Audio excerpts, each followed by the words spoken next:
निवेशक का सबक नंबर 17, गलतियों का जादू। मेरे असल डैडी शिक्षा जगत में थे। ये एक ऐसा संसार था जहां गलतियों को बुरा माना जाता है और उनसे बचा जाता है। शिक्षा के संसार में जो व्यक्ति ज्यादा गलतियां करता है उसे उतना ही कम समझदार माना जाता है। मेरे अमीर डैडी सड़कों से आए थे। गलतियों के संदर्भ में उनका दृष्टिकोण अलग था। उनके लिए गलतियां कुछ नया सीखने का अवसर थीं, कुछ ऐसा जो वे पहले नहीं जानते थे। उनका मानना था कि कोई इंसान जितनी ज्यादा गलतियां करता है वो उतना ही ज्यादा सीखता है। वे अक्सर कहते थे, हर गलती में जादू छुपा होता है। मैं जितनी ज्यादा गलतियां करता हूं और सीखने के लिए समय निकालता हूं, मेरे जीवन में उतना ही ज्यादा जादू होता है। अमीर डैडी लगातार साइकिल चलाना सीखने के उदाहरण का इस्तेमाल करते थे ताकि गलतियों के भीतर छिपे जादू के विचार को पुष्ट किया जा सके।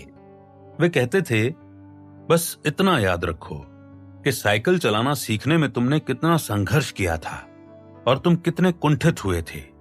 तुम्हारे सभी दोस्त साइकिल चला रहे थे, लेकिन तुम जैसे ही साइकिल पर चढ़ते थे तुरंत ही गिर जाते थे। तुम एक के बाद दूसरी गलती करते थे, फिर अचानक गिरना बंद हो गया। तुम पैडल मारने लगे, साइकिल लुढ़कने लगी और जादू की तरह एक बिल्कुल नया संसार तुम्हारी आंखों के सामने खुल गया। गलतियों में छिपा जादू यही होता है। वॉरेन बफे की गलती। अमेरिका के सबसे अमीर निवेशक वॉरेन बफे अपनी कंपनी बर्कशायर हैथवे के लिए जाने जाते हैं। आज बर्कशायर हैथवे के शेयर संसार के सबसे महंगे शेयरों में शुमार हैं। हालांकि बहुत से निवेशक बर्कशायर हैथवे के शेयर को मूल्यवान मानते हैं, लेकिन बहुत कम लोगों को एहसास है कि बर्कशायर हैथवे वॉरेन बफे की सबसे बड़ी निवेश गलतियों में से एक थी।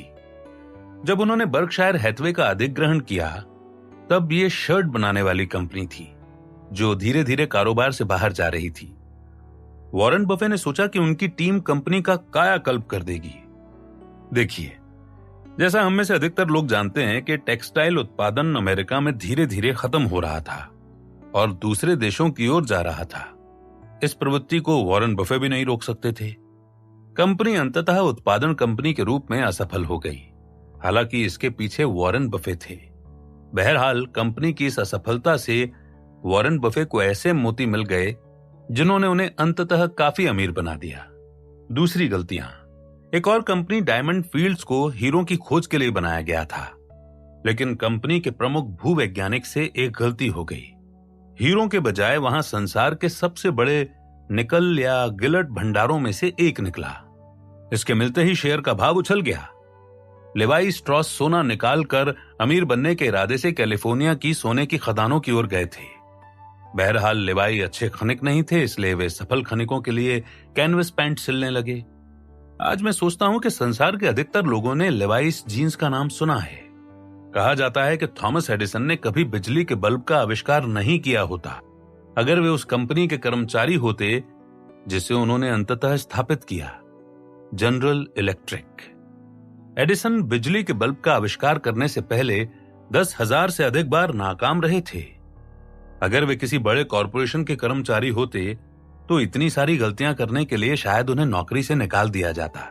क्रिस्टोफर कोलंबस की सबसे बड़ी गलती यह थी कि वे चीन तक पहुंचने के व्यापारिक मार्ग की तलाश कर रहे थे और संयोग से अमेरिका पहुंच गए। सड़क की समझदारी बनाम स्कूल की समझदारी। अमीर डैडी कई कारणों से आर्थिक दृष्टि से बहुत सफल थे। सूची में सबसे ऊपर था गलतियां करने के प्रति उनका दृष्टिकोण। हम में से अधिकतर लोगों की तरह वे भी गलतियां करने से चिढ़ते थे, लेकिन वे उन्हें करने से कभी डरते नहीं थे। वे गलती करने के लिए जोखिम ले लेते थे। वे कहते थे कि आप जितना जानते हैं, जब आप उनकी सरहदों पर पहुंच जाते हैं तो ये कुछ गलतियां करने का समय है। कई बार ऐसा हुआ कि उनका कोई व्यवसाय जमीन से नहीं उठ पाया और उनका पैसा डूब गया। मैंने उन्हें नया उत्पाद उतारते देखा, लेकिन बाजार ने उसे नकार दिया। लेकिन हर बार जब भी वे कोई गलती करते थे तो निराश होने के बजाय वे अक्सर ज्यादा खुश, ज्यादा समझदार, ज्यादा संकल्पवान और अनुभव से ज्यादा अमीर भी दिखते थे। वे अपने बेटे और मुझसे कहते थे, हम गलतियां करके ही सीखते हैं। हर बार जब मैं कोई गलती करता हूं तो मैं अपने बारे में कुछ सीखता हूं। मैं कोई नई चीज सीखता हूं और मैं अक्सर नए लोगों से मिलता हूं जिनसे मैं इसके बिना कभी नहीं मिल पाता। प्लम्बिंग यानी नल संबंधी डिस्ट्रीब्यूशन कंपनी के एक असफल अभियान में वे अपने भावी कारोबारी साझेदार से मिले। उस असफल प्लम्बिंग कारोबार से उनकी मित्रता और साझेदारी विकसित हुई जो करोड़ों डॉलर की ओर ले गई। उन्होंने कहा था, अगर मैं उस कारोबार बनाने का जोखिम नहीं लेता तो मैं कभी जेरी से नहीं मिल पाता, और जेरी से मिलना मेरे जीवन की सबसे अहम घटनाओं में से एक थी। मेरे गरीब डैडी स्कूल में उत्कृष्ट विद्यार्थी थे। वे शायद ही कभी गलतियां करते थे, इसलिए उन्हें बहुत ऊंचे ग्रेड मिलते थे। समस्या ये थी कि 52 साल की उम्र में उन्होंने अपने जीवन की एक बहुत बड़ी गलती कर दी और वे इससे कभी नहीं उबर पाए। जब मेरे असल डैडी वित्तीय और पेशेवर क्षेत्रों में जूझ रहे थे तो अमीर डैडी ने कहा, व्यवसाय के असल संसार में सफल होने के लिए आपको स्कूल की समझदारी और सड़क की समझदारी दोनों की जरूरत होती है। तुम्हारे डैडी 5 साल की उम्र में स्कूल में दाखिल हुए थे। चूंकि उनके ग्रेड अच्छे थे इसलिए वे स्कूल में ही बने रहे। अंततः शिक्षण तंत्र के शिखर पर पहुंच गए। अब 52 साल की उम्र में वे सड़क पर आ गए हैं, और सड़क बहुत कठोर शिक्षिका होती है। स्कूल में आपको पहले सबक सिखाया जाता है, सड़क पर आपको पहले गलती दी जाती है, और सबक खोजना आप पर निर्भर करता है, बशर्ते आप उसे कभी खोज पाएं। चूंकि अधिकतर लोगों को कभी नहीं सिखाया गया है कि गलतियां कैसे करनी है और उनसे कैसे सीखना है, इसीलिए वे या तो गलतियों से पूरी तरह बचते हैं, जो एक ज्यादा बड़ी गलती है, या फिर वे गलती तो करते हैं लेकिन उस गलती में छिपे सबक को नहीं खोज पाते हैं। इसीलिए बहुत सारे लोग वही गलती बार बार करते रहते हैं। उन्हें यह कभी सिखाया ही नहीं गया कि गलतियों से कैसे सीखा जाए। स्कूल में अगर आप गलती नहीं करते हैं तो आपको समझदार समझा जाता है। सड़क पर आप तभी समझदार होते हैं जब आप गलतियां करते हैं और उनसे सीखते हैं। सबसे ज्यादा असफल व्यक्ति। अमीर डैडी ने माइक और मुझे बताया था, मैं इतना अमीर इसलिए हूं क्योंकि मैंने अधिकतर लोगों से ज्यादा वित्तीय गलतियां की हैं। हर बार जब मैं कोई गलती करता हूं तो मैं कुछ न कुछ सीखता हूं। कारोबार जगत में कुछ नए को अक्सर अनुभव कहा जाता है, लेकिन अनुभव ही काफी नहीं होता। कई लोग कहते हैं कि उन्हें बहुत अनुभव है क्योंकि वे वही गलती बार बार करते रहते हैं। यदि कोई व्यक्ति किसी गलती से सचमुच सीख जाता है तो उसका जीवन हमेशा के लिए बदल जाता है और वो समझदारी हासिल कर लेता है।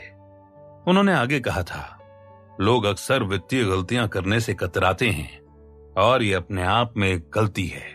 वे खुद से कहते रहते हैं, इसे सुरक्षित तरीके से खेलो, जोखिम मत लो।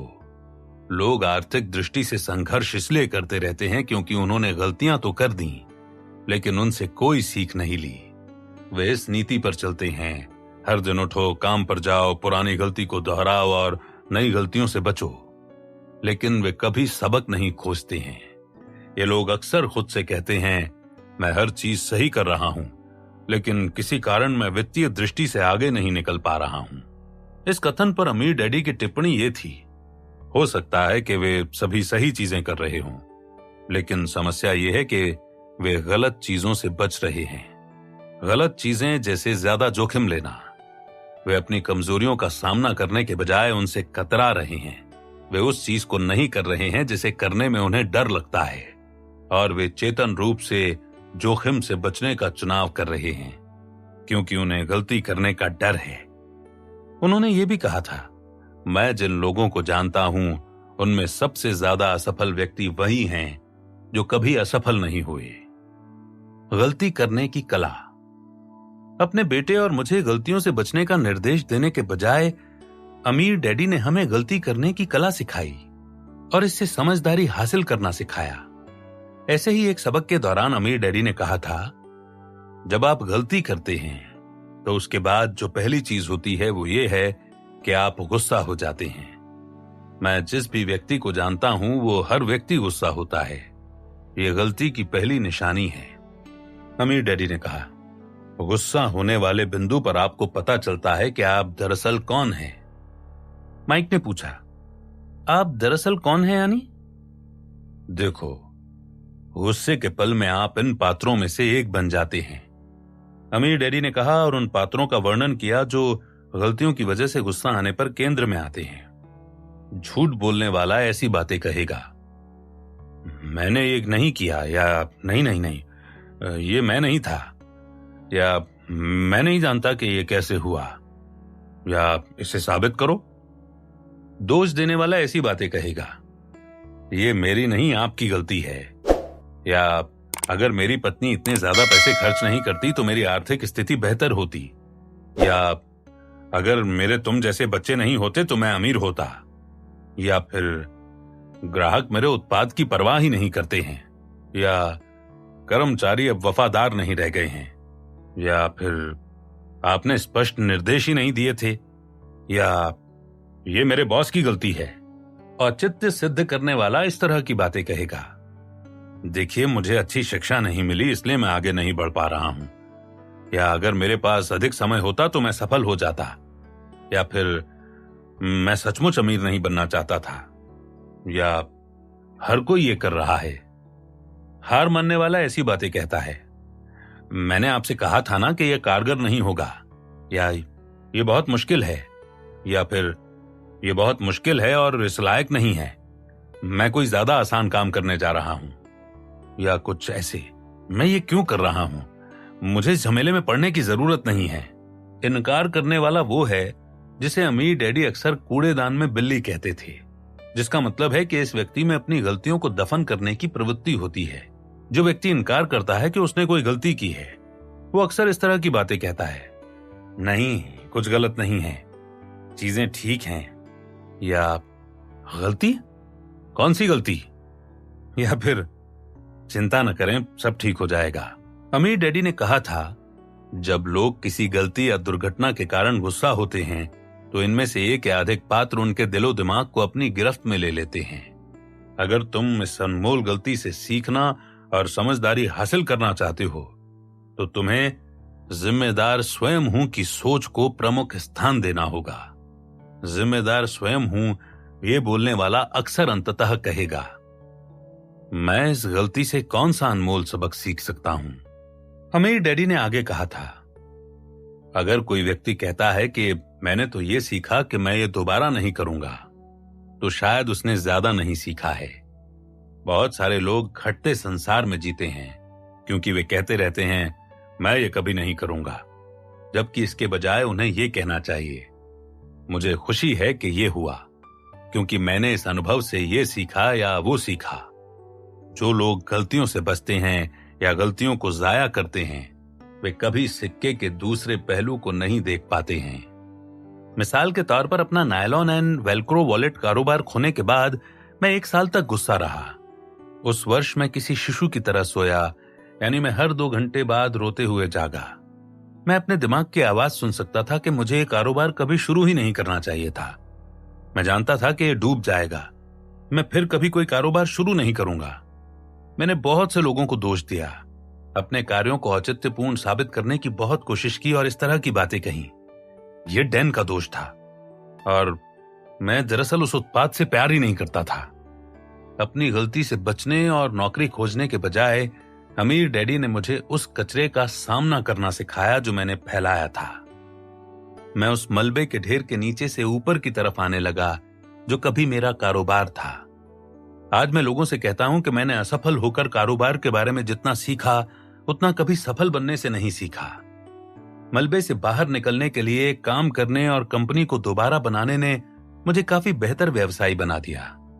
मैं इसे दोबारा कभी नहीं करूंगा ये कहने के बजाय आज मैं कहता हूं कि मुझे खुशी है कि मैं असफल हो गया और मैंने सीखा, क्योंकि मैं उससे मिली समझदारी के लिए कृतज्ञ हूं। और फिर मैं कहता हूं, चलो एक और कारोबार शुरू करते हैं। डर और द्वेष के बजाय रोमांच व आनंद की भावना रहती है। असफल होने से डरने के बजाय अब मैं जान गया हूं कि गलतियां करना ही वो तरीका है जिससे सीखने के लिए हमें बनाया गया है।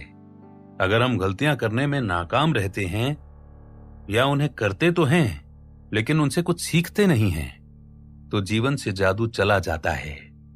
जीवन पीछे की ओर चला जाता है और छोटा हो जाता है, बजाय इसके कि इसका विस्तार हो और ये जादू से भर जाए। मैं हाई स्कूल में 2 बार इसलिए फेल हुआ क्योंकि मैं लिख नहीं पाता था। आज मेरी पुस्तकों को the New York Times, the Sydney Morning Herald और द वॉल स्ट्रीट जर्नल की बेस्ट सेलिंग सूचियों में देखना जादू की तरह है। विडंबना यह है कि मैं उन विषयों के लिए जाना जाता हूं जिनमें मैं शुरुआत में असफल हुआ था। लिखना, कारोबार, बेचना बोलना, अकाउंटिंग और निवेश। मैं उन विषयों के लिए नहीं जाना जाता जो मेरे लिए आसान और आनंददायक थे। सर्फिंग, अर्थशास्त्र, रग्बी और पेंटिंग। सबक क्या है? जब भी मैं लोगों को यह कहते सुनता हूं कि निवेश बहुत खतरनाक है, या मैं अपने पैसों का जोखिम लेना पसंद नहीं करता, या अगर मैं असफल हो गया तो क्या होगा, या अगर मैं अपना पैसा गंवा दूं तो क्या होगा, मुझे अक्सर मेरे गरीब डैडी की याद आ जाती है, क्योंकि वे दरअसल ये कह रहे थे कि मैं कोई गलती नहीं करना चाहता। उनके संसार में यानी शिक्षा जगत में गलतियां करने वाले लोगों को मूर्ख माना जाता है। अमीर डैडी के संसार में जोखिम, गलतियां और असफलता मानव विकास के अभिन्न अंग हैं। इसीलिए जोखिम और गलतियों से बचने के बजाय उन्होंने उनका प्रबंधन करना सीखा। वे गलती को एक सबक मानते थे जिसके साथ भावनाएं जुड़ी होती हैं। उन्होंने कहा था, जब भी हम कोई गलती करते हैं तो हम गुस्सा हो जाते हैं। गुस्से के जरिए हमारा रचयिता हमें यह बताता है कि हमें कुछ सीखने की जरूरत है। यह हमारे कंधों पर एक थपकी है जो ये कह रही है कि ध्यान दो, तुम्हें कुछ महत्वपूर्ण सीखना है। अगर तुम झूठ बोलते हो, दोष देते हो, खुद को औचित्यपूर्ण साबित करते हो या कहते हो कि तुम गुस्सा ही नहीं हो, तो तुमने गुस्से को जाया कर दिया और तुम समझदारी के मूल्यवान मोती को भी बर्बाद कर दोगे। जब मैं नाराज होता था तो अमीर डैडी ने मुझे 10 तक गिनना सिखाया। बहुत नाराज होने पर 100 तक। गुस्सा ठंडा होने के बाद मैं बस यही कहता था कि मैं माफी मांगता हूं। मैं कभी सामने वाले को दोष नहीं देता था, चाहे मैं कितना भी गुस्सा क्यों ना हुआ हूं। देखिए, अगर मैं दोष देता हूं तो मैं शक्ति सामने वाले को दे देता हूं। जो हुआ है, अगर मैं उसकी जिम्मेदारी ले लेता हूं तो मैं एक मूल्यवान सबक सीखूंगा जो मुझे सीखने की स्पष्ट जरूरत है। अगर मैं झूठ बोलता हूं, दोष देता हूं, तर्क संगत साबित करता हूं या गुस्सा होने से ही इनकार करता हूं तो मैं कुछ नहीं सीखता हूं। अमीर डैडी ने यह भी कहा था, असफल लोग किसी दूसरे व्यक्ति को दोष देते हैं। वे अक्सर चाहते हैं कि दूसरा व्यक्ति बदले, इसीलिए वे बहुत लंबे समय तक गुस्सा बने रहते हैं। वे गुस्सा इसलिए रहते हैं क्योंकि उन्होंने अपना व्यक्तिगत सबक नहीं सीखा। गुस्सा होने के बजाय इन लोगों को तो सामने वाले का एहसान मानना चाहिए कि वो उन्हें कुछ सिखा रहा था जो उन्हें सीखने की जरूरत है। अमीर डैडी कहते थे, लोग अक्सर एक दूसरे को सबक सिखाने के लिए होते हैं। समस्या यह है कि हम अक्सर ये बात नहीं जानते कि हम कौन सा सबक सीख रहे हैं। किसी दूसरे व्यक्ति पर गुस्सा होना या उसके प्रति द्वेष रखना तो अपनी साइकिल पर गुस्सा होने जैसा है, क्योंकि तुम कुछ नया सीखने की कोशिश में 1-2 बार गिर गए थे। गलतियों से सीखना।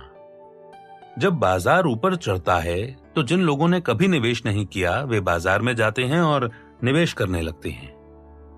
आप उनके मुंह से इस तरह की बातें सुनेंगे, मैंने बाजार में इतना सारा पैसा बना लिया है, या फिर मैं शुरुआत में अंदर आ गया और भाव 20% बढ़ गया। ये अक्सर नए निवेशकों के उत्साही शब्द होते हैं। ऐसे निवेशक जिन्होंने नीचे जाते बाजार में कभी पैसे नहीं गंवाए। जब बाजार नीचे जाता है तो यही निवेशक पाएंगे कि बाजार में गलती करने पर कैसा महसूस होता है। तभी आपको नजर आएगा कि असल निवेशक कौन है। जैसा अमीर डैडी ने कहा था, आपका निवेश कितना ऊपर जाता है यह महत्वपूर्ण नहीं है। सबसे ज्यादा महत्वपूर्ण तो यह है कि यह कितना नीचे गिर सकता है। असल निवेशक को मुनाफा लेने के लिए तो तैयार रहना ही चाहिए, लेकिन अगर शेयर बाजार में मनचाहे परिणाम नहीं मिलते तो सबक सीखने के लिए भी तैयार रहना चाहिए। बाजार आपको जो सबसे अच्छी चीज सिखा सकता है वो ये है कि आप अपनी गलतियों से कैसे सीखें। मेरे लिए अपने गुस्से को नियंत्रित करना सीखना एक आजीवन प्रक्रिया है। जोखिम लेने, गलतियां करने और सामने वाले के लिए कृतज्ञ महसूस करने की प्रक्रिया भी ऐसी ही रही है। भले ही मैं आगे उस व्यक्ति से बात ना करूं या उसके साथ कारोबार ना करूं, जब मैं अपने जीवन पर पलटकर सोचता हूं तो मैं कहूंगा कि मेरा यही मानसिक नजरिया है जिसने मेरे लिए सबसे ज्यादा पैसा कमाया, सबसे ज्यादा सफलता दिलाई और अंततः मेरे जीवन में सबसे ज्यादा जादू भरा। मानसिक दृष्टिकोण प्रश्नावली। मैंने दोनों डैडियों से सीखा कि स्कूल की समझदारी और सड़क की समझदारी महत्वपूर्ण होती है। समझदार बनना इन दोनों के फर्क को पहचानना है। जैसा अमीर डैडी ने कहा था, स्कूल की समझदारी महत्वपूर्ण है, लेकिन सड़क की समझदारी आपको अमीर बनाती है। मानसिक दृष्टिकोण प्रश्न ये हैं। 1. जोखिम, गलतियां करने और सीखने के प्रति आपके क्या नजरिए हैं? 2. जोखिम, गलतियां करने और सीखने के प्रति आपके आसपास के लोगों के क्या नजरिए हैं? 3. क्या कुछ वित्तीय, पेशेवर या कारोबारी गुस्से हैं जो आपके भीतर अब भी अनसुलझे हैं? 4. क्या आप पैसे के संदर्भ में अब भी किसी से नाराज हैं? 5. अगर आप किसी दूसरे या खुद से नाराज हैं, तो आप कौन सा सबक सीख सकते हैं और इस बात के लिए कृतज्ञ हो सकते हैं कि आप में इतनी हिम्मत थी जो आपने जोखिम लिया और इतनी समझदारी थी कि आपने सबक सीखा। मुझे अपने अमीर डैडी के ये शब्द याद हैं।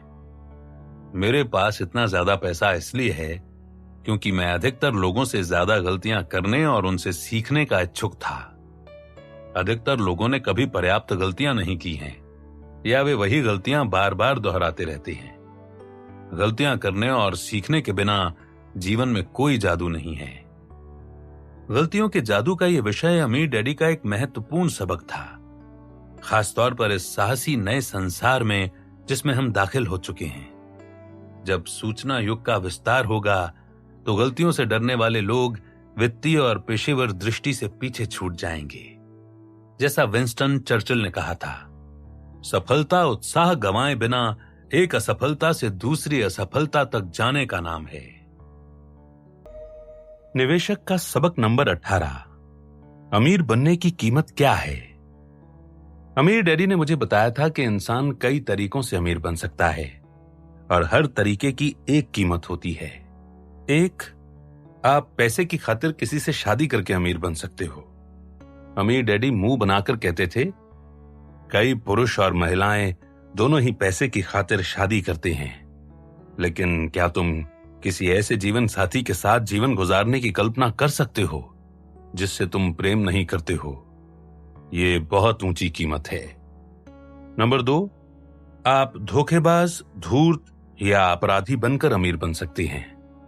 वे कहते थे, कानूनन अमीर बनना बहुत आसान है, फिर लोग कानून तोड़कर जेल जाने का जोखिम क्यों लेना चाहते हैं जब तक कि उन्हें इस रोमांच में सचमुच आनंद न आता हो। जेल जाने का जोखिम लेना मेरे हिसाब से बहुत ऊंची कीमत रही है। मैं अपनी स्वतंत्रता की खातिर अमीर बनना चाहता हूं, इसीलिए जेल जाने का जोखिम क्यों लेना? मैं अपना आत्मसम्मान गंवा दूंगा अगर मैं कोई गैर कानूनी काम करूं, तो मैं अपने परिवार और मित्रों से आंख नहीं मिला सकता। इसके अलावा मैं झूठ बोलने में कच्चा हूं, मेरी याददाश्त कमजोर है और मैं अपने बोले झूठ याद नहीं रख सकता, इसीलिए सच बताना ही सबसे अच्छा है। मेरी राय में ईमानदारी ही सर्वश्रेष्ठ नीति है। नंबर 3, आप विरासत से अमीर बन सकते हो। अमीर डैडी कहते थे, माइक को अक्सर ऐसा महसूस होता है जैसे उसने ये आमदनी नहीं कमाई है। वो सोचता है कि क्या वो अपने दम पर अमीर बन सकता था, इसीलिए मैंने उसे बहुत कम दिया है। मैंने उसका मार्गदर्शन भी किया है जिस तरह मैं तुम्हें मार्गदर्शन देता हूं, लेकिन अपनी खुद की दौलत बनाना उस पर है। उसके लिए ये महसूस करना महत्वपूर्ण है कि उसने खुद इसे कमाया है। जिन सौभाग्यशाली व्यक्तियों को विरासत में पैसा मिलता है, उनमें से ज्यादातर ऐसा महसूस नहीं करते। जब माइक और मैं एक साथ बड़े हो रहे थे तो हम दोनों ही के परिवार तुलनात्मक रूप से गरीब थे। जब तक हम वयस्क हुए, माइक के डैडी बहुत अमीर बन गए थे, जबकि मेरे असल डैडी अब भी गरीब ही थे। माइक को उसके डैडी की विरासत में साम्राज्य मिलने वाला था, जिन्हें मैं अमीर डैडी कहता था। मैं शून्य से शुरू कर रहा था। नंबर 4, आप लॉटरी जीतकर अमीर बन सकते हैं। अमीर डैडी इस बारे में बस यही कहते थे, कभी कभार लॉटरी का टिकट खरीदना चलता है, लेकिन लॉटरी जीतने पर अपनी आर्थिक जिंदगी का दाव लगाना अमीर बनने की मूर्खतापूर्ण योजना है। दुर्भाग्य से बहुत सारे अमेरिकी लॉटरी जीतकर ही अमीर बनने की योजना बना रहे हैं। करोड़ों में से एक की संभावना के हिसाब से अपना जीवन जीना बहुत भारी कीमत है जो वे चुका रहे हैं। और अगर आप जीत भी गए तब भी क्या होगा? अगर आपके पास इस बात की योजना नहीं है कि बहुत ज्यादा पैसों की समस्या को कैसे संभाला जाए तो आप दोबारा गरीबी में पहुंच जाएंगे। अखबार में एक आदमी की कहानी थी जिसने लॉटरी जीती। उसका समय बेहतरीन गुजरा, लेकिन जल्द ही वो कर्ज में इतना गहरा चला गया कि वो खुद को दिवालिया घोषित करने के बारे में सोचने लगा। जब तक उसकी लॉटरी नहीं लगी थी, उसकी आर्थिक दृष्टि ठीक थी, इसलिए अपनी समस्या सुलझाने के लिए उसने दोबारा लॉटरी खेली और जीत गया। दूसरी बार उसने कोच और मार्गदर्शकों को रखा ताकि वे उसे सलाह दे सकें कि उसे अपने पैसे का क्या करना है। कहानी का सबक यह है कि अगर आप एक बार लॉटरी जीत जाएं तो उस पैसे के लिए योजना तैयार रखें। बहुत कम लोग 2 बार लॉटरी जीतते हैं। नंबर 5, आप film star, rock star, sports star या किसी क्षेत्र में असाधारण बनकर अमीर बन सकते हैं। अमीर डैडी कहते थे, मैं प्रतिभाशाली, गुणी, आकर्षक या मनोरंजक नहीं हूं, इसीलिए असाधारण बनकर अमीर बनना मेरे लिए यथार्थवादी नहीं है। हॉलीवुड कड़के अभिनेताओं से भरा हुआ है। क्लब उन रॉक बैंडों से भरे हुए हैं जो गोल्ड रिकॉर्ड निकालने के सपने देख रहे हैं। गोल्फ कोर्स उन गोल्फ खिलाड़ियों से भरे हैं जो टाइगर वुड्स जैसे पेशेवर खिलाड़ी बनने के ख्वाब देख रहे हैं। बहरहाल, अगर आप टाइगर वुड्स की ओर देखें तो आप पाएंगे कि यहां तक पहुंचने के लिए उसने भारी कीमत अदा की है। टाइगर ने 3 साल की उम्र से ही गोल्फ खेलना शुरू कर दिया था और वो 20 साल की उम्र तक पेशेवर खिलाड़ी नहीं बना था। उसने जो कीमत चुकाई थी वो था 17 साल का अभ्यास। नंबर 6, आप लालची बनकर अमीर बन सकते हैं। संसार इस तरह के लोगों से भरा पड़ा है। उनकी प्रिय कहावत है, मुझे मेरा पैसा मिल गया और मैं इसे रखने जा रहा हूं। अपने पैसे और संपत्तियों के मामले में लोभी होने का आमतौर पर यह मतलब होता है कि दूसरी चीजों के मामले में भी उनका हाथ तंग रहता है। जब उनसे दूसरे लोगों की मदद करने या दूसरे लोगों को सिखाने को कहा जाता है तो अक्सर उनके पास समय नहीं होता। लोभी बनने की कीमत यह है कि आप जो चाहते हैं उसे बनाए रखने के लिए आपको और भी ज्यादा कड़ी मेहनत करनी होती है। न्यूटन का 3रा नियम कहता है, हर क्रिया की समान और विपरीत प्रतिक्रिया होती है। अगर आप लोभी हैं तो लोग भी बदले में आप पर वैसी ही प्रतिक्रिया करेंगे। अमीर डैडी इस बारे में कहते हैं, जब मैं उन लोगों से मिलता हूं जिन्हें पैसे के साथ मुश्किलें आ रही हैं, तो मैं उनसे कहता हूं कि वे अपना पैसा नियमित रूप से दान करें। अपने चर्च या प्रिय परोपकारी संस्था को। अर्थशास्त्र और भौतिकी के नियमों का अनुसरण करते हुए वो दें जिसे आप चाहते हैं। अगर आप मुस्कान चाहते हैं तो पहले मुस्कान दें। अगर आप मुक्का चाहते हैं तो पहले मुक्का मारें। अगर आप पैसे चाहते हैं तो पहले पैसे दें। लोभी लोगों के लिए मुट्ठी या बटुआ खोलना बहुत मुश्किल हो सकता है। नंबर 7, आप सस्ते बनकर अमीर बन सकते हैं।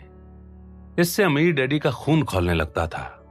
वे कहते थे, सस्ते बनकर अमीर बनने के साथ समस्या ये होती है कि आप इसके बावजूद सस्ते रहते हैं। संसार ऐसे अमीर लोगों से नफरत करता है जो सस्ते हों। इसीलिए लोग चार्ल्स डिकेंस की मशहूर कहानी अ क्रिसमस कैरोल में स्क्रूज नामक पात्र से नफरत करते थे। अमीर डैडी कहते थे, जो लोग स्क्रूज की तरह अमीर बनते हैं वही अमीरों को बदनाम करते हैं। गरीबी में जीना और गरीबी में मरना दुखद है, लेकिन गरीबी में जीना और अमीर बनना तो पागलपन है। शांत होने के बाद उन्होंने कहा था, मैं सोचता हूं कि पैसे का उद्देश्य उसका आनंद लेना है, इसीलिए मैं कड़ी मेहनत करता हूं। मेरा पैसा कड़ी मेहनत करता है और मैं हम दोनों के श्रम के फलों का आनंद लेता हूं। अमीर डैडी कहते थे, अमीर बनने के 2 तरीके हैं। एक तरीका है ज्यादा कमाना और दूसरा तरीका है कम की इच्छा करना। समस्या यह है कि अधिकतर लोग दोनों ही तरीकों में अच्छे नहीं होते हैं। एक लेख था, परिवर्तन के युग में अच्छे जीवन का खर्च उठाना। यह मेरे अमीर डैडी के दृष्टिकोण की पुष्टि करता है और समझाता है कि आप कैसे अधिक कमा सकते हैं ताकि आप अधिक की इच्छा कर सकें। यह लेख स्ट्रेटेजिक इन्वेस्टमेंट न्यूज़लेटर में छपा था, जिसे जेम्स डेल डेविडसन और लॉर्ड विलियम रीस मॉग ने प्रकाशित किया था। ये दोनों ही कई बेस्ट सेलिंग पुस्तकों के सह लेखक रह चुके हैं। Blood in the streets, the great reckoning और द सॉवरेन इंडिविजुअल, इन पुस्तकों ने मेरे निवेश करने के तरीके और भविष्य को देखने के मेरे नजरिए को बहुत प्रभावित किया है। डेविडसन राष्ट्रीय करदाता संघ के संस्थापक हैं। Rees Mogg the Times of London के पूर्व संपादक और द ब्रिटिश ब्रॉडकास्टिंग कॉर्पोरेशन के पूर्व वाइस चेयरमैन हैं। परिवर्तन के युग में अच्छे जीवन का खर्च उठाना, ये कहता है कि सस्ता होना दौलतमंद बनने का सच्चा तरीका क्यों नहीं है। डेविडसन का तर्क यह है कि हालांकि सस्ते बनकर अमीर बनना संभव है, लेकिन चुकाने के लिए यह बहुत भारी कीमत है। वास्तव में कई कीमतें चुकानी होती हैं। सस्ते बनने का आवश्यक रूप से मतलब यह नहीं है कि आपके पास अधिक अमीर बनने की सामर्थ्य है। आप तो बस सस्ते बनने का तरीका जानते हैं, और यह बहुत महंगा सौदा है। डेविडसन और मैं दोनों ही ऐसे विचारों की लोकप्रियता से असहमत हैं। अपने कार्ड्स फाड़ दो और अपने संसाधनों से कम में जियो। ये कुछ लोगों के लिए अच्छा विचार हो सकता है, लेकिन ये अमीर बनने और अच्छे जीवन के आनंद लेने का मेरा विचार नहीं है। डेविडसन ने यह भी कहा था कि वित्तीय योग्यता से दौलत हासिल करना सबसे अच्छा रहता है। आज मिलियनेयर बनने का उतना महत्व नहीं रहा। आज $1 मिलियन तो अमीरों की तरह निवेश शुरू करने का शुरुआती बिंदु भर है। इसीलिए डेविडसन अमीर बनने के लिए दरअसल चयन रूल नंबर 8 की सलाह दे रहे हैं। वित्तीय रूप से समझदार बनने में यह जानना भी शामिल है कि कब किफायती बने और कब न बने। नंबर 8, आप वित्तीय रूप से समझदार बनकर अमीर बन सकते हैं। जब मैंने वित्तीय रूप से समझदार बनना सीखा तो मैं निवेश की उसी शक्ति का दोहन करने लगा जिसे मैंने 12 साल की उम्र में समुद्र तट पर खड़े होकर अपने अमीर डैडी की नई जायदाद को देखते समय महसूस किया था। कई लोग बी और आई क्वाड्रेंट में बहुत ज्ञानी तथा निपुण होकर अमीर बनते हैं। इनमें से कई लोग पर्दे के पीछे रहकर काम करते हैं और संसार के व्यावसायिक व वित्तीय तंत्रों का प्रबंधन करते हैं, नियंत्रण करते हैं और कुशलतापूर्वक इस्तेमाल करते हैं। करोड़ों लोग पूरी निष्ठा से अपने रिटायरमेंट की बचत और बाकी पैसे बाजार में लगाते हैं। बहरहाल व्यक्तिगत निवेशक या रिटायर होने वाला नहीं बल्कि निहित निवेशों के निर्णयकर्ता ढेर सारा पैसा बनाते हैं। जैसा अमीर डैडी ने मुझे बरसों पहले सिखाया था। बहुत से लोग मैच के टिकट खरीदते हैं और कुछ लोग मैच के टिकट बेचते हैं। आपको हमेशा उस सिरे पर रहना चाहिए जो टिकट बेच रहा हो। टॉमस एफ स्टैनले और विलियम डैंको की पुस्तक द मिलियनेयर नेक्स्ट डोर किफायत के बारे में कई बुनियादी बातें बताती है। जैसे किफायती होना ही दौलत बनाने की आधारशिला है। सस्ते बनने और किफायती होने में फर्क है। अमीर डैडी सस्ते बनने के बजाय किफायती होने के बारे में अधिक चिंतित थे। उन्होंने कहा था, अगर आप वाकई अमीर बनना चाहते हैं तो आपको ये जानना चाहिए कि कब किफायती हुआ जाए और कब फिजूल खर्च हुआ जाए। समस्या यह है कि बहुत सारे लोग सिर्फ यही जानते हैं कि सस्ता कैसे बना जाता है।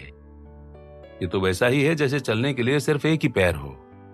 द मिलियनेयर नेक्स्ट डोर और मेरे मित्र ड्वाइट ली द्वारा लिखित getting rich in America, 8 simple rules for building a Fortune and a satisfying life जैसी पुस्तकें सफलता को आगे परिभाषित करते हुए सुझाव देती हैं कि जो भी इंसान किफायती जीवन शैली जीता है और पाई पाई बचाता है वो अमीर बन सकता है। हाँ, गरीबों जैसा जीवन जीकर भी आप दौलत हासिल कर सकते हैं, लेकिन उसकी एक सीमा होती है। हर भोजन में डिब्बा बंद मांस या स्पैगेटी खाने से आप इतने पैसे नहीं बचा सकते कि मल्टी मिलियनेयर बन जाएं। इससे ये बात स्पष्ट हो जाती है कि 10 में से सिर्फ 1 मिलियनेयर ही $5 मिलियन की नेट वर्थ तक पहुंच पाता है। पाई पाई बचाना एक शुरुआती कदम है जो किसी व्यक्ति को विरासत की पूंजी के बिना महत्वपूर्ण कैश फ्लो प्रदान कर देगी ताकि वो अमीरी की ओर ले जाने वाले निवेश कर सके।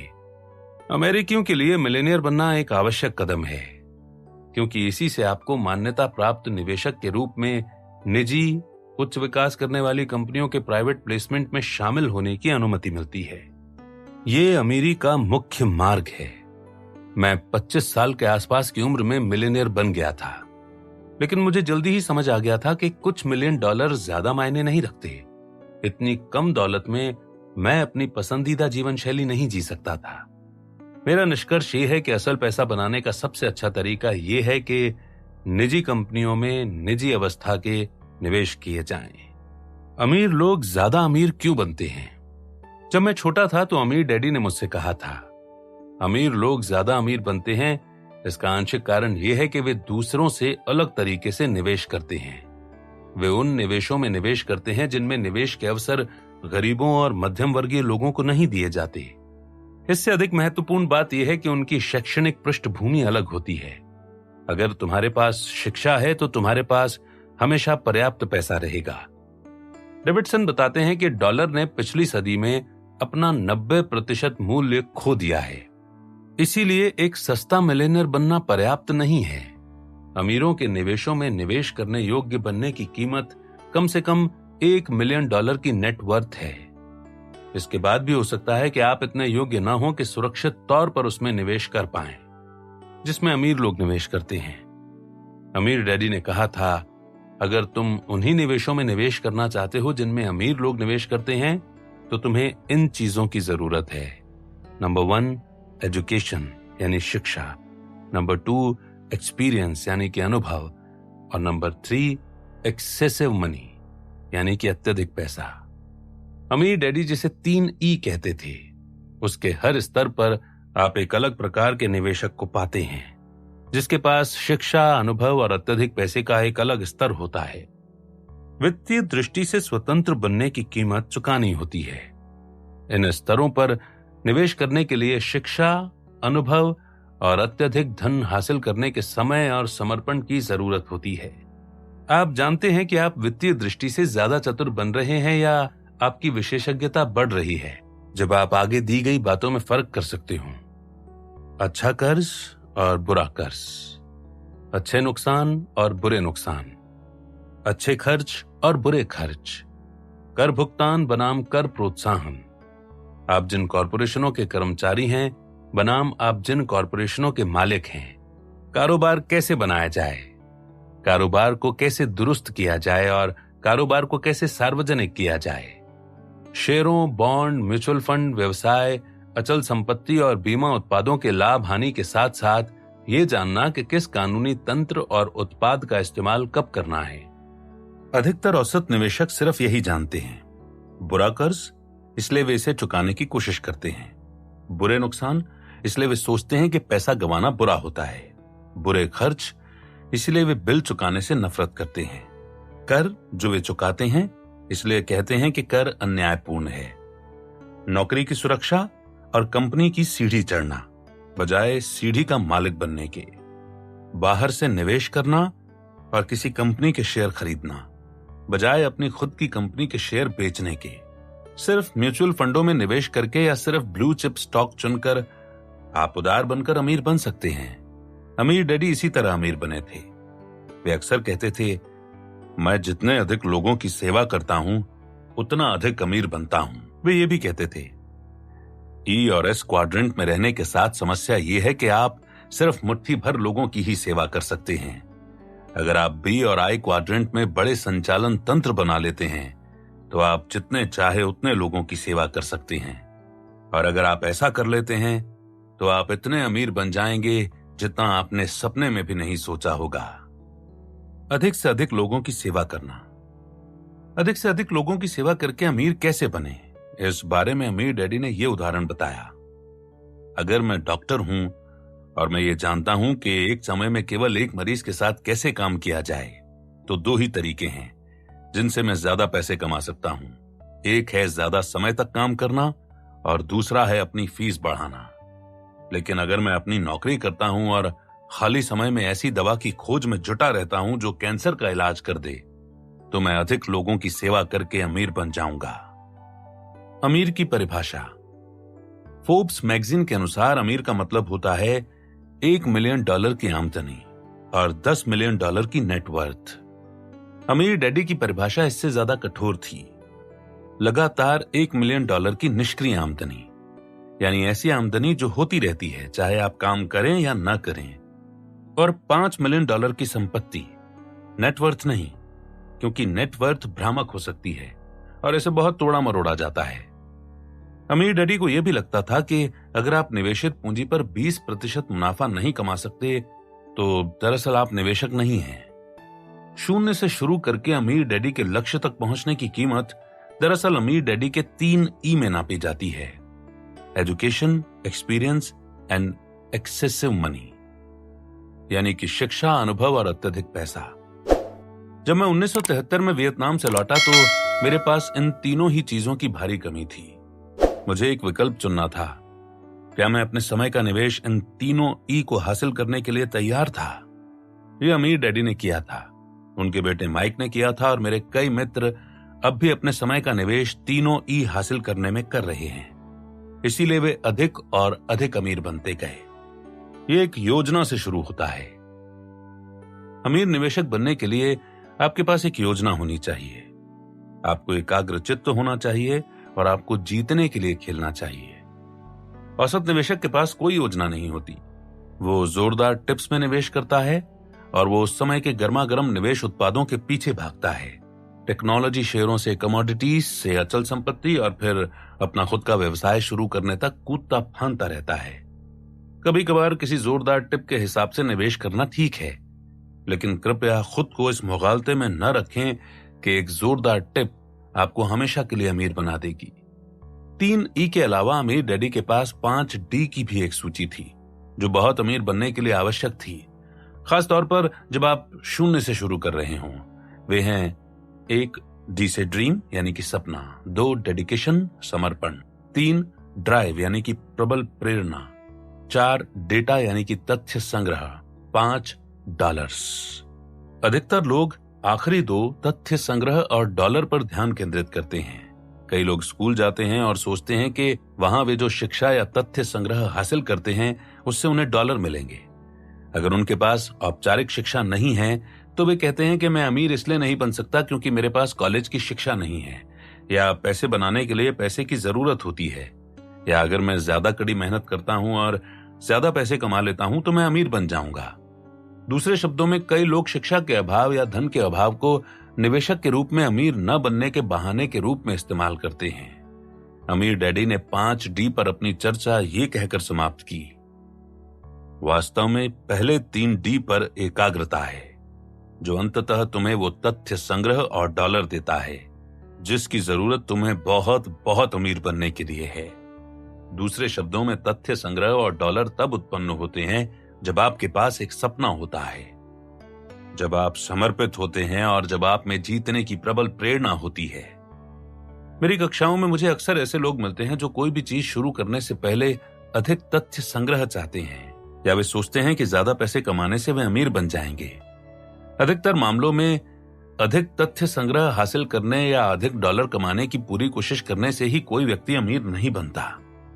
हालांकि तथ्य संग्रह और डॉलर महत्वपूर्ण हैं, लेकिन वहां तक पहुंचने और उसे करने के लिए और भी चीजों की जरूरत होती है, खासतौर पर तब जब आप शून्य से शुरू कर रहे हों।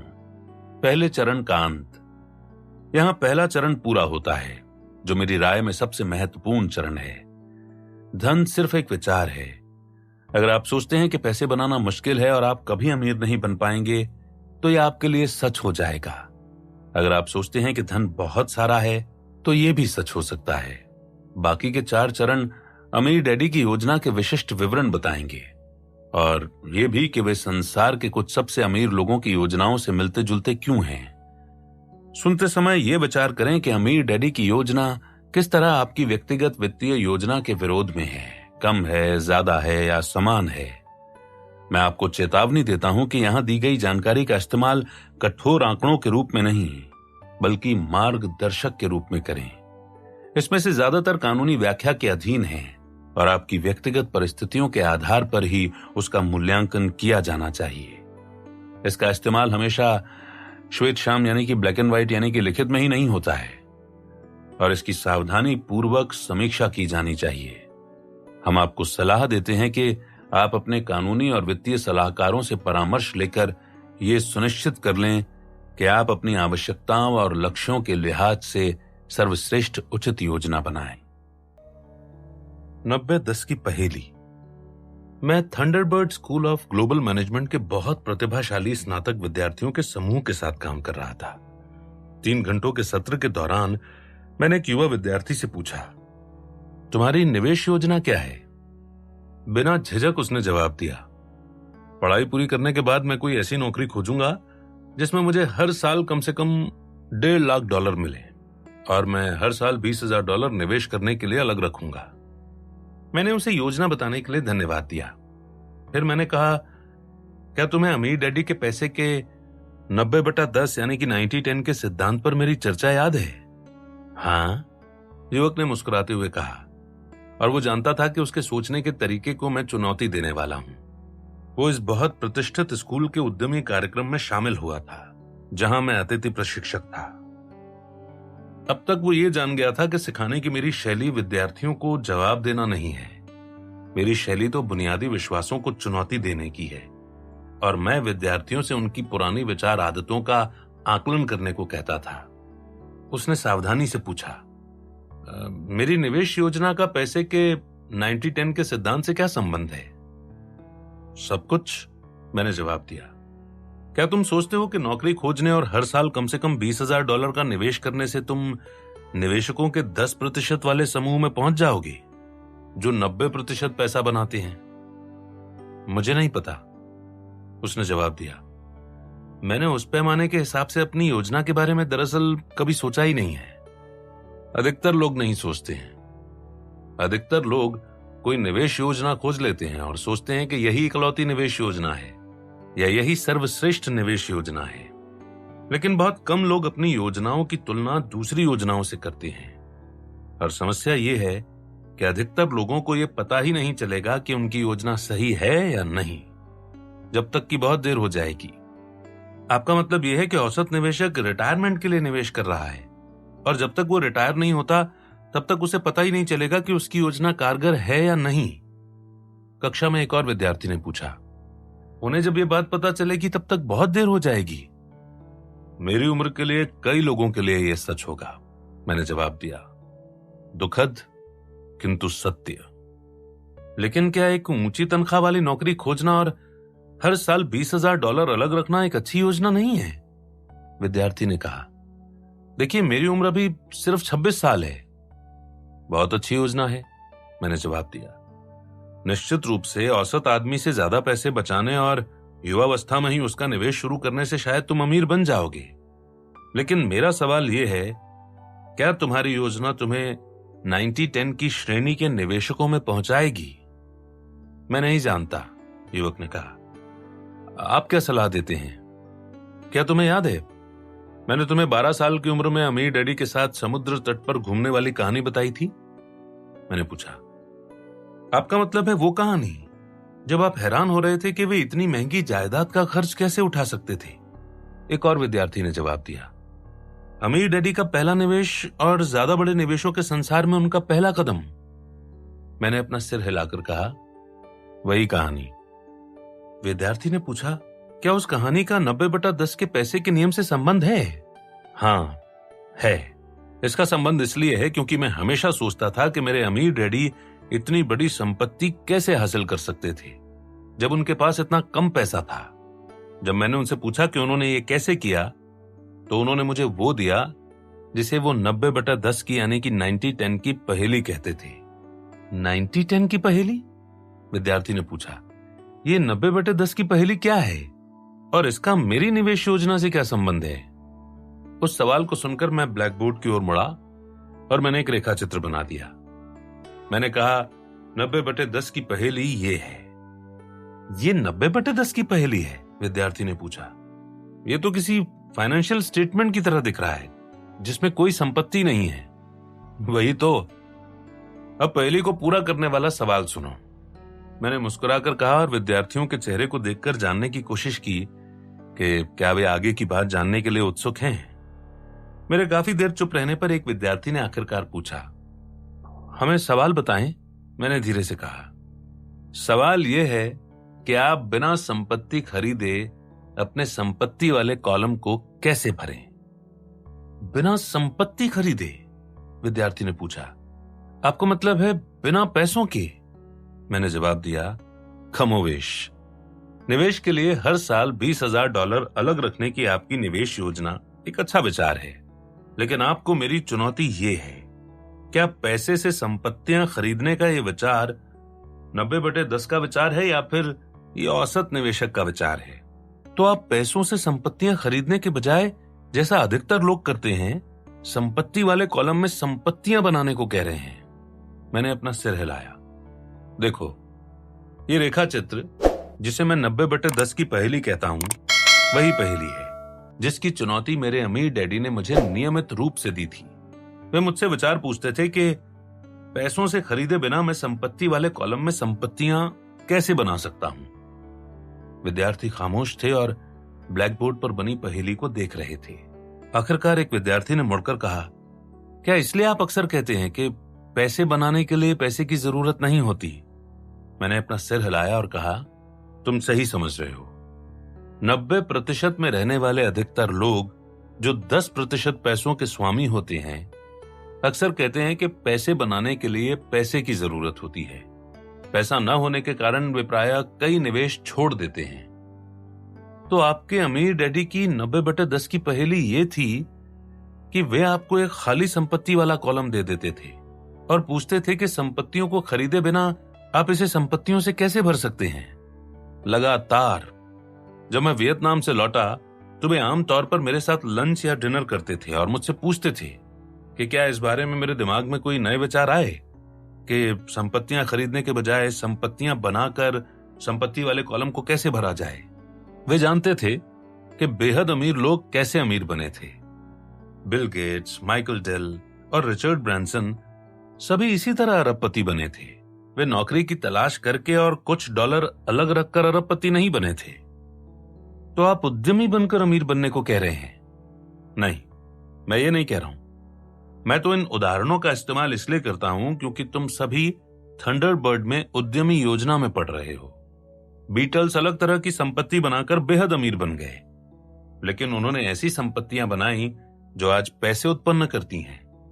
मैं तो बस ये कह रहा हूं कि मेरे अमीर डैडी मेरे सामने नियमित रूप से संपत्ति के खाली कॉलम वाला ये फाइनेंशियल स्टेटमेंट रख देते थे और मुझसे पूछते थे कि संपत्तियों को हासिल करने के लिए पैसे खर्च करने के बजाय मैं संपत्ति वाले कॉलम के भीतर संपत्तियां कैसे बनाऊं। जब मैंने उनसे पूछा कि उन्हें इतनी शक्ति कहां से मिली कि उन्होंने बिना पैसों के समुद्र तट की सबसे महंगी जायदाद हासिल कर ली, तब उन्होंने मुझे ये 90/10 यानी कि 90-10 की पहेली दी। तो उन्होंने बताया था कि उनके व्यवसाय ने जमीन खरीदी थी। एक और विद्यार्थी ने कहा, जैसे मैंने कहा था, ये एक तरीका है, लेकिन कई तरीके हैं जिनसे आप संपत्तियों को खरीदे बिना ही संपत्ति वाले कॉलम में संपत्तियों को बना सकते हैं। आविष्कारक किसी बहुत मूल्यवान चीज का आविष्कार करके ऐसा करते हैं। चित्रकार ऐसे चित्र बनाते हैं जो अनमोल होते हैं। लेखक ऐसी पुस्तकें लिखते हैं जो बरसों तक उन्हें रॉयल्टी देती रहती हैं। कारोबार खड़ा करना वो तरीका है जिससे उद्यमी ये काम करता है, लेकिन आपको संपत्ति वाले कॉलम में संपत्ति बनाने के लिए उद्यमी बनने की जरूरत नहीं है। मैंने बिना पैसों के इस्तेमाल के अचल संपत्ति में यह काम किया है। आपको तो बस सृजनात्मक बनना है, फिर आप जीवन भर के लिए अमीर हो सकते हैं। आपका मतलब है मैं नई टेक्नोलॉजी के साथ किसी चीज का आविष्कार कर सकता हूं और अमीर बन सकता हूं? एक विद्यार्थी ने कहा, हां, तुम ऐसा कर सकते हो, लेकिन यह जरूरी नहीं है कि यह आविष्कार या नई टेक्नोलॉजी ही हो। मैं कुछ समय तक ठहर कर बोला, दरअसल संपत्ति सोचने के तरीके से बनती है।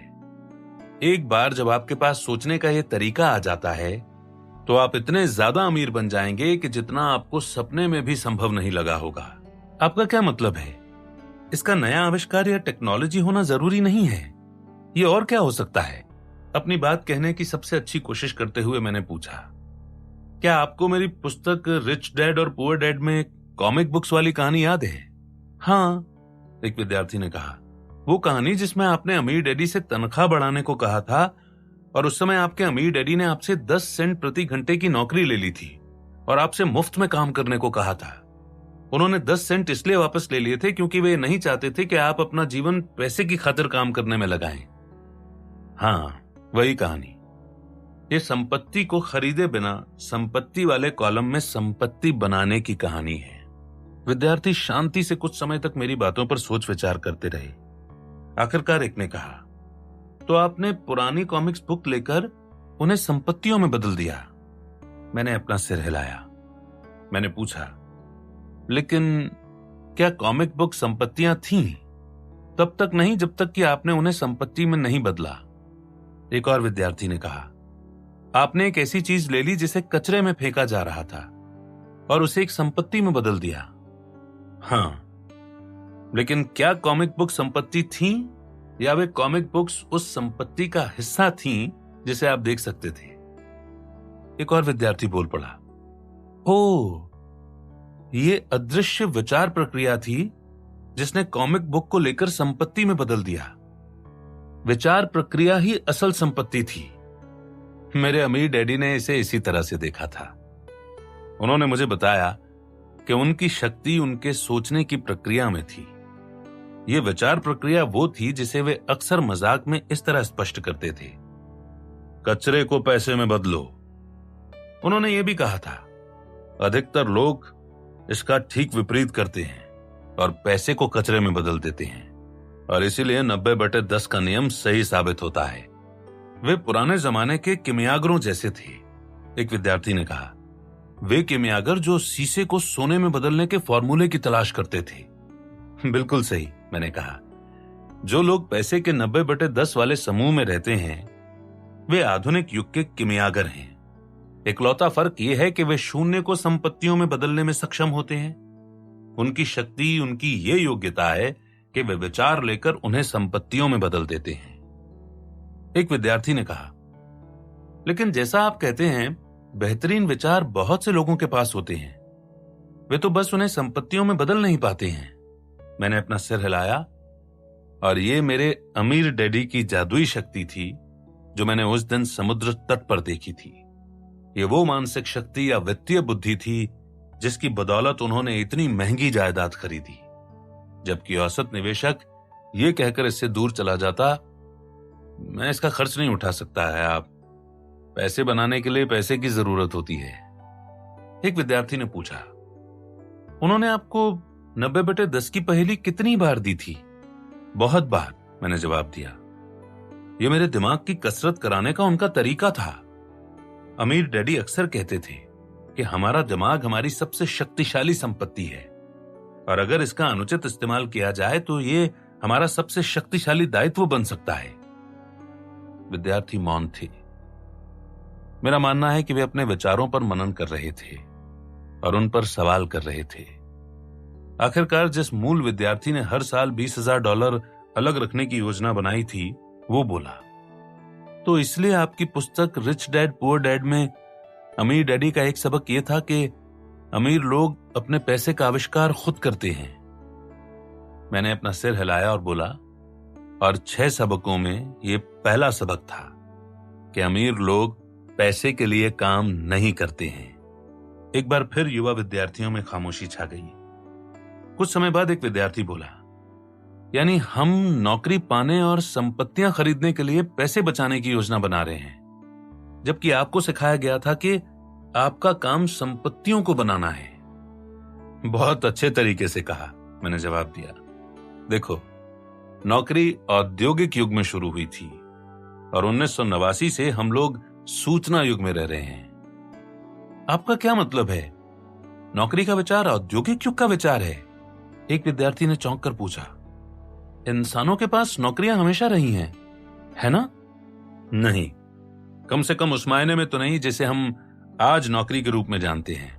देखो, मानवता के शिकारी एकत्रीकरण युग में इंसान कबीलों में रहते थे और हर व्यक्ति का काम कबीले के बचाव में योगदान देना था। दूसरे शब्दों में, सभी एक के लिए थे और एक सबके लिए था। फिर कृषि युग आया जिसमें राजा रानियां थे। उस दौर में किसी व्यक्ति का काम दास या किसान बनना था, जो राजा की भूमि पर काम करने के बदले उसे पैसे देता था। फिर औद्योगिक युग आया और दासता या गुलामी समाप्त हो गई और इंसान खुले बाजार में अपना श्रम बेचने लगे। अधिकतर लोग कर्मचारी या स्वरोजगार वाले बन गए और सबसे ज्यादा बोली लगाने वाले को अपना श्रम बेचने का सर्वश्रेष्ठ प्रयास करने लगे। ये नौकरी शब्द की आधुनिक अवधारणा है।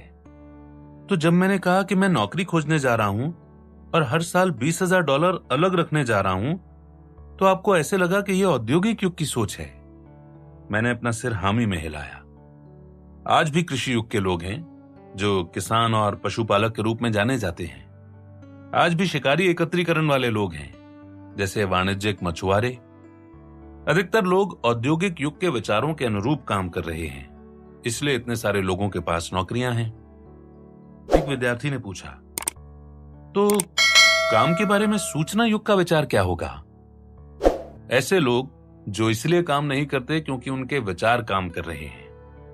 आज ऐसे विद्यार्थी हैं जो बहुत हद तक मेरे अमीर डैडी की तरह हैं, जो स्कूल छोड़कर बिना नौकरी के अमीर बनने जा रहे हैं। कई इंटरनेट अरबपतियों को देखो, उनमें से कई तो औपचारिक नौकरी किए बिना ही कॉलेज छोड़कर चले गए ताकि वे अरबपति बन सकें। दूसरे शब्दों में उन्होंने खाली संपत्ति वाले कॉलम से शुरू किया और इसे एक बहुत बड़ी संपत्ति, सूचना युग की संपत्ति से भर लिया। एक विद्यार्थी ने कहा, कई ने अरबों डॉलर की संपत्तियां बना ली। मैंने कहा, वे विद्यार्थी से सीधे अरबपति बन गए। जल्दी ही हाई स्कूल के विद्यार्थी सीधे अरबपति बनेंगे और इस बीच में नौकरी के लिए कभी आवेदन नहीं करेंगे। मैं पहले ही एक व्यक्ति को जानता हूं जो नौकरी किए बिना ही मिलियनेयर बन चुका है। मेरी पुस्तक पढ़ने और मेरे गेम खेलने के बाद उसने अचल संपत्ति का एक बड़ा प्लॉट खरीदा, खाली जमीन का एक हिस्सा बेच दिया, अपार्टमेंट हाउस रख लिया और अपना कर्ज जमीन बेचकर मिले पैसों से पटा दिया। अब उसके पास एक अपार्टमेंट हाउस है जो $1 मिलियन से अधिक का है, और यही नहीं, उसके पास बिना काम किए $4,000 की मासिक आमदनी का कैश फ्लो है। वो 1 साल में हाई स्कूल की पढ़ाई पूरी करने वाला है। विद्यार्थी खामोश रहे। वे अभी अभी कही मेरी बातों पर सोच रहे थे। कुछ को हाई स्कूल के विद्यार्थी की कहानी पर यकीन करने में मुश्किल आ रही थी, मगर वे जानते थे कि कॉलेज छोड़कर अरबपति बनने वालों की कहानी सही थी। आखिरकार एक ने कहा, तो सूचना युग में लोग जानकारी से अमीर बन रहे हैं। सिर्फ सूचना युग में नहीं, मैंने जवाब दिया, सदियों से यही होता आया है। जिन लोगों के पास संपत्ति नहीं होती है वे उन लोगों के लिए काम करते हैं या उनसे नियंत्रित होते हैं जो संपत्तियों को बनाते हैं, हासिल करते हैं या नियंत्रित करते हैं। पहले विद्यार्थी ने कहा, तो आप ये कह रहे हैं कि हाई स्कूल का बच्चा मुझे वित्तीय दृष्टि से हरा सकता है, भले ही उसके पास किसी प्रतिष्ठित स्कूल की बेहतरीन शिक्षा या ऊंची तनख्वाह वाली नौकरी न हो। मैं बिल्कुल यही कह रहा हूं। आपकी शिक्षा उतनी महत्वपूर्ण नहीं है। महत्वपूर्ण तो आपके सोचने का तरीका है। बेस्ट सेलिंग लेखक टॉमस स्टैनले अपनी पुस्तक द मिलियनेयर माइंड में कहते हैं कि उनके शोध में ऊंचे एसटी स्कोर, अच्छे ग्रेड और पैसे के बीच में कोई संबंध नहीं पाया गया। $20,000 प्रतिवर्ष की निवेश योजना वाला विद्यार्थी बोला, तो अगर मैं 90/10 के क्लब में शामिल होना चाहता हूं तो बेहतर यही रहेगा कि मैं संपत्तियां खरीदने के बजाय संपत्ति बनाने का अभ्यास करूं। हर व्यक्ति जो करता है वो करके संपत्ति हासिल करने के बजाय मुझे सृजनात्मक बनकर संपत्तियां हासिल करनी चाहिए।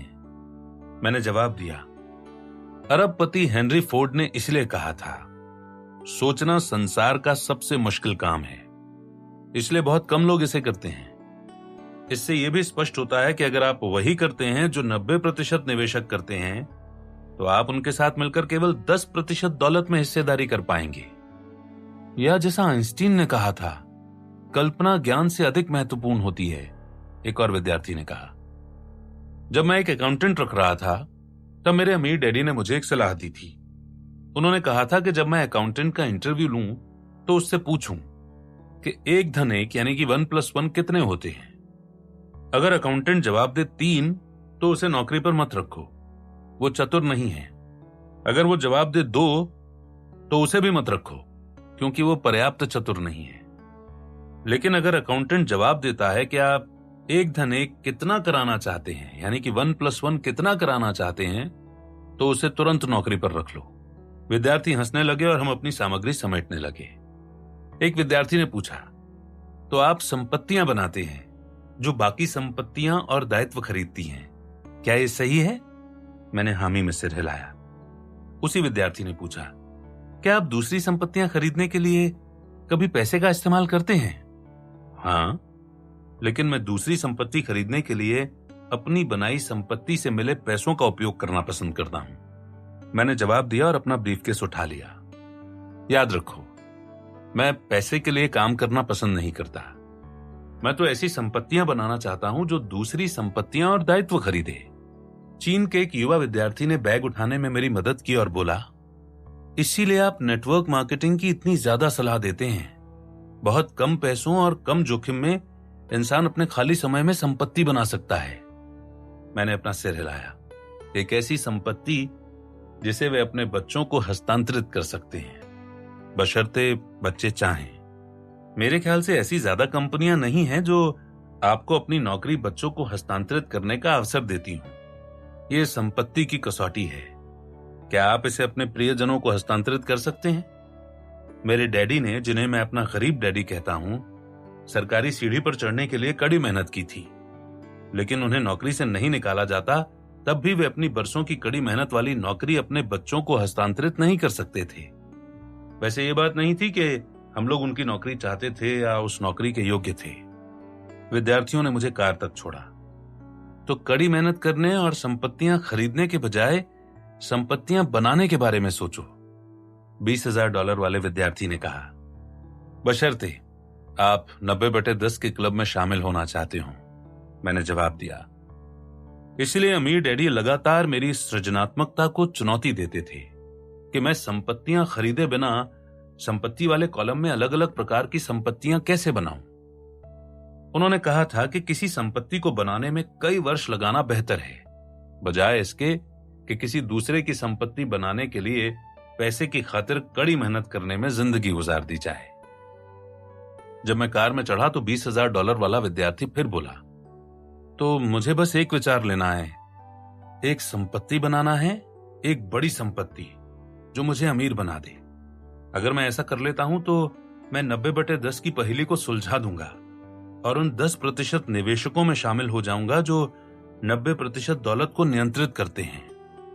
हंसते हुए मैंने दरवाजा बंद किया और उसकी आखिरी टिप्पणी का जवाब दिया, अगर तुम असल जिंदगी में 90/10 की पहेली सुलझा लेते हो तो तुम्हारे पास उन 10% लोगों के समूह में शामिल होने का अच्छा अवसर है जो 90% पैसे को नियंत्रित करते हैं। अगर तुम असल जिंदगी में 90/10 की पहेली को नहीं सुलझा पाते हो तो तुम शायद उन 90% लोगों के समूह में शामिल हो जाओगे जो सिर्फ 10% धन को नियंत्रित करते हैं। मैंने विद्यार्थियों को धन्यवाद दिया और कार बढ़ा दी। मानसिक दृष्टिकोण प्रश्नावली। जैसा हेनरी फोर्ड ने कहा था, सोचना संसार का सबसे मुश्किल काम है, इसलिए बहुत कम लोग इसे करते हैं। या जैसा अमीर डैडी ने कहा था, आपका मस्तिष्क आपकी सबसे शक्तिशाली संपत्ति साबित हो सकता है, लेकिन अगर इसका उचित इस्तेमाल न किया जाए तो यह आपका सबसे शक्तिशाली दायित्व भी बन सकता है। मेरे अमीर डैडी ने मुझसे बार बार खाली संपत्ति वाले कॉलम में नई संपत्तियां बनाने को कहा। वे अपने बेटे तथा मेरे साथ बैठ जाते थे और हमसे कहते थे कि हम कैसे एक नई संपत्ति बना सकते हैं। उन्हें दरअसल इस बात की परवाह नहीं थी कि विचार कितना मूर्खतापूर्ण लगता हो। वे तो हमसे बस इतना ही चाहते थे कि हम इस बात को सही साबित करें कि हमारा विचार किस प्रकार संपत्ति में बदल सकता है। वे हमसे कहते थे कि हम अपने विचारों की रक्षा करें और उनकी चुनौतियों को चुनौती दें। लंबे समय में यह काफी बेहतर था, बजाय इसके कि वे हमसे कड़ी मेहनत करने, पैसे बचाने और अपने संसाधनों से कम में जीने को कहते, जैसी मेरे गरीब डैडी की सलाह थी। तो मानसिक दृष्टिकोण प्रश्नावली का प्रश्न ये है, क्या आप संपत्तियां खरीदने के बजाय खुद की संपत्तियां बनाने के इच्छुक हैं? हाँ या नहीं में जवाब दीजिए। संपत्तियां समझदारी से कैसे खरीदी जाएं? इस बारे में कई पुस्तकें और शैक्षणिक कार्यक्रम हैं। अधिकतर लोगों के लिए संपत्तियां खरीदना सबसे अच्छी योजना होती है। मैं ये भी सलाह दूंगा कि आप अपनी निवेश योजना के सुरक्षित और आरामदेह स्तरों के लिए संपत्तियां खरीदें। सुरक्षित और आरामदेह स्तर के लिए ब्लू चिप शेयरों जैसी संपत्तियों में निवेश करें।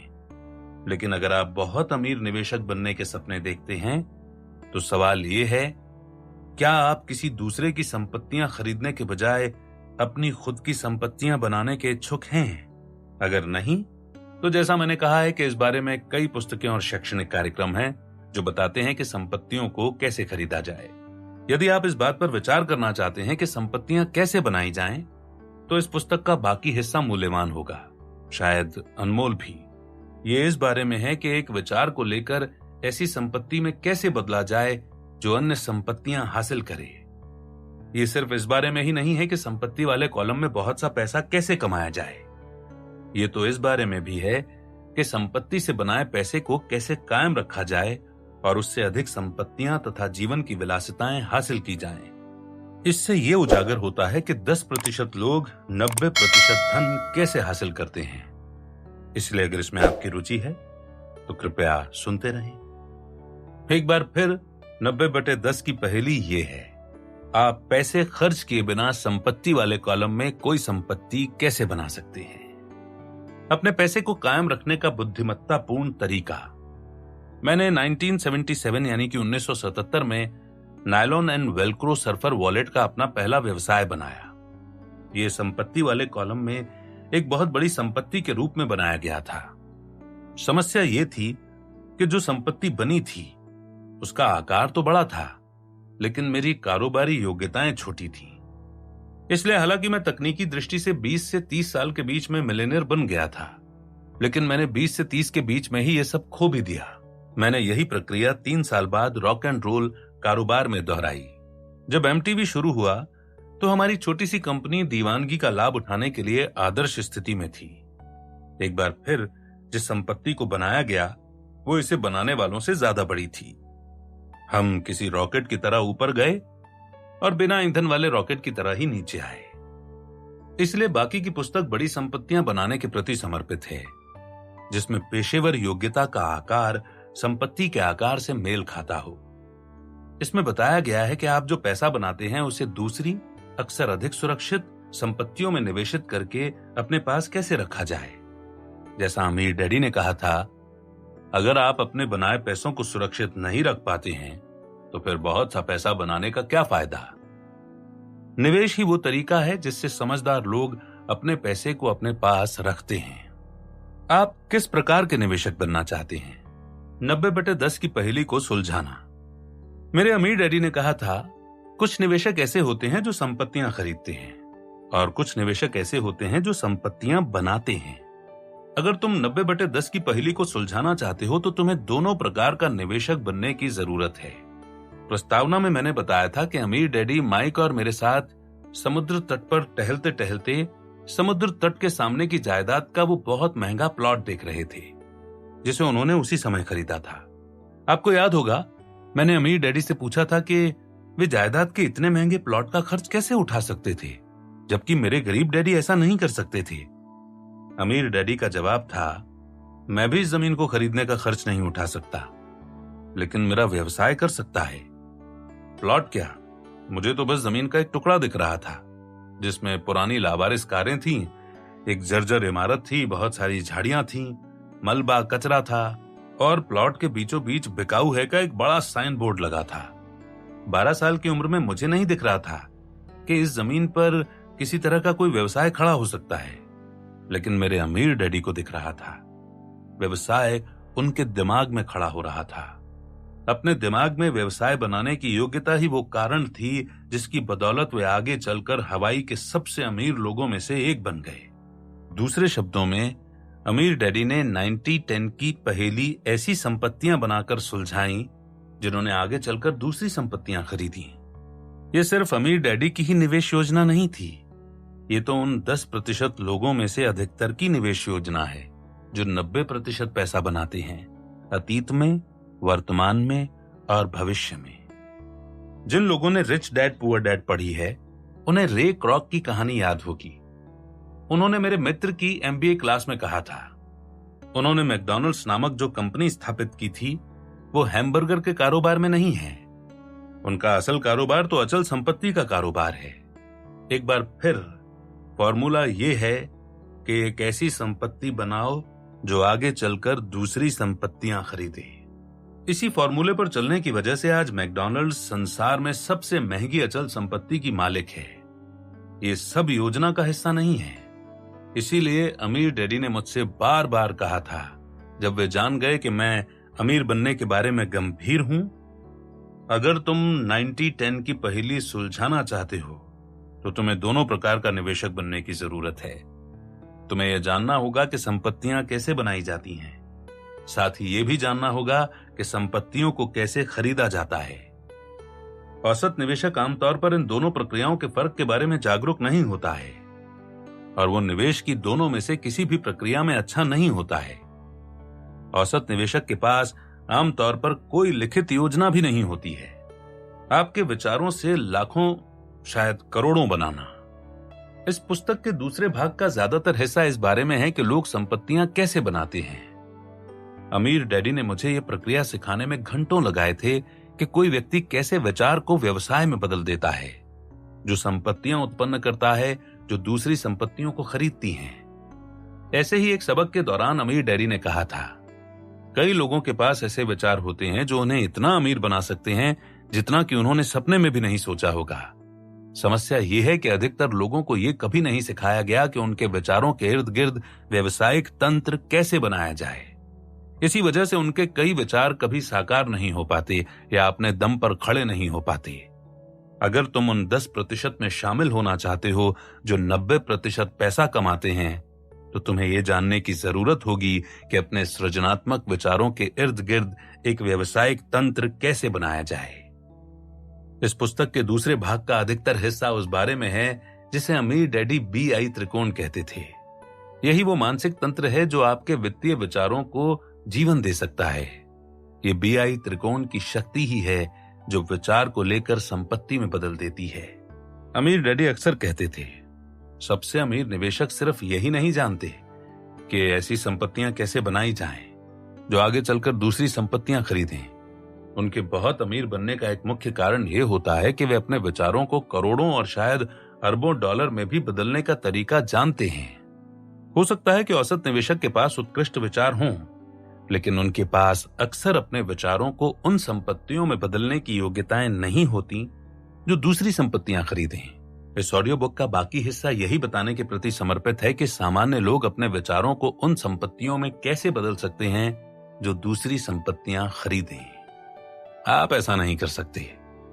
मैं अपने विचारों को संपत्तियों में कैसे बदलूं, मुझे ये सिखाते समय अमीर डैडी अक्सर कहा करते थे, जब तुम पहली बार अपने विचारों को व्यक्तिगत दौलत में बदलने जाओगे तो कई लोग कहेंगे, आप ऐसा नहीं कर सकते। हमेशा याद रखना, तुम्हारे बड़े विचारों को कोई चीज उतना नहीं मारती है जितना कि छोटे विचारों और सीमित कल्पनाओं वाले लोग। अमीर डैडी ने मुझे 2 कारण दिए थे जिस वजह से लोगों में यह कहने की प्रवृत्ति होती है। एक, आप ऐसा नहीं कर सकते। ऐसा वे इसलिए नहीं कहते क्योंकि आप उस काम को नहीं कर सकते, बल्कि इसलिए कहते हैं क्योंकि वे उसे नहीं कर सकते। 2, वे आप ऐसा नहीं कर सकते इसीलिए कहते हैं क्योंकि आप जो कर रहे हैं वे उसे समझ नहीं पाते। अमीर डैडी ने स्पष्ट किया था, बहुत सा पैसा बनाने की प्रक्रिया शारीरिक कम, मानसिक ज्यादा है। आइंस्टाइन का एक कथन अमीर डैडी को बड़ा पसंद था, महान आत्माओं ने हमेशा औसत दिमागों के जबरदस्त विरोध का सामना किया है।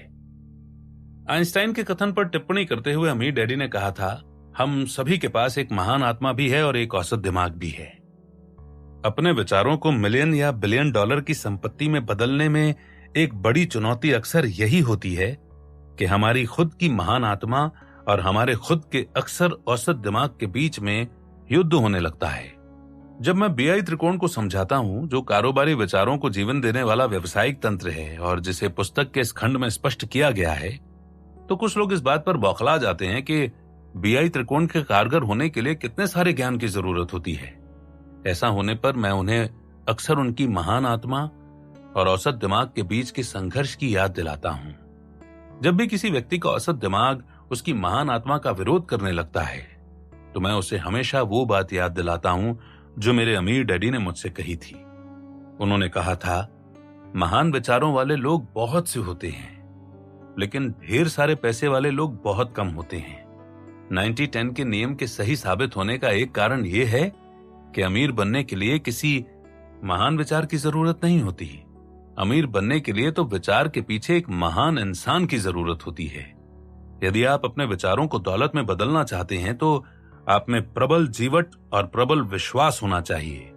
भले ही आप उस प्रक्रिया को समझते हो जिससे आपके विचार करोड़ों यहां तक कि अरबों डॉलर में बदल सकते हैं, लेकिन हमेशा याद रखें कि महान विचार सिर्फ तभी महान दौलत में बदल सकते हैं यदि विचार के पीछे वाला व्यक्ति भी महान बनने का इच्छुक हो।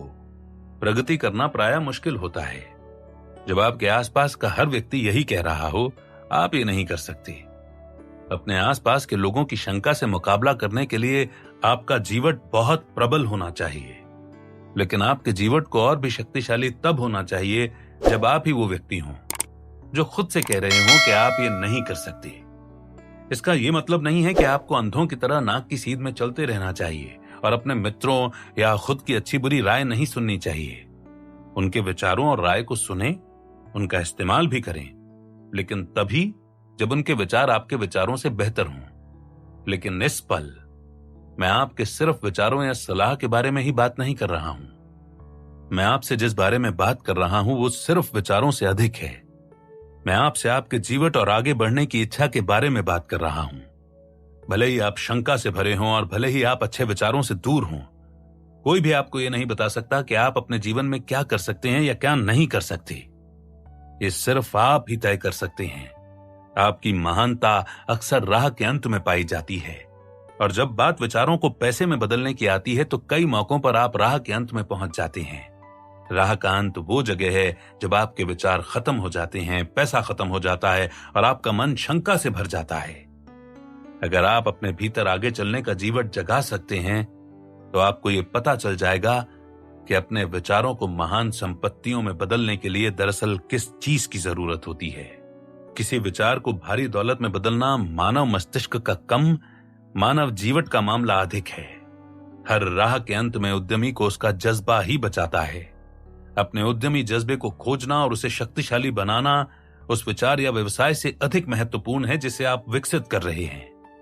एक बार जब आप अपने उद्यमी जज्बे को शक्तिशाली बना लेते हैं तो आप हमेशा बहुत सामान्य विचारों को असाधारण दौलत में बदलने में समर्थ होंगे। हमेशा याद रखें, संसार महान विचार वाले लोगों से भरा हुआ है, लेकिन इसमें महान दौलत वाले बहुत कम लोग हैं। इस ऑडियो बुक का बचा हुआ हिस्सा आपके उद्यमी जज्बे को खोजने के प्रति समर्पित है। ये साधारण विचारों को असाधारण दौलत में बदलने की आपकी योग्यता विकसित करने के प्रति भी समर्पित है। दूसरा चरण आपको अमीर डैडी के विभिन्न प्रकार के निवेशकों की जानकारी देता है और आपको वो मार्ग चुनने की अनुमति देता है जो आपके लिए सर्वश्रेष्ठ हो। तीसरा चरण अमीर डैडी के बीआई त्रिकोण का विश्लेषण करता है और बताता है कि यह आपको एक ऐसा तंत्र कैसे प्रदान कर सकता है जो आपके विचार को संपत्ति में बदल दे। चौथा चरण परिष्कृत निवेशकों के दिमाग के भीतर पहुंचता है और ये जानकारी देता है कि वे निवेशों का विश्लेषण कैसे करते हैं। ये सर्वश्रेष्ठ निवेशकों के मार्ग का अवलोकन भी करता है जो अपने विचार और बीआई त्रिकोण को दौलत में बदल देते हैं। अंतिम यानी पांचवें चरण में समाज को लौटाने का महत्व बताया गया है।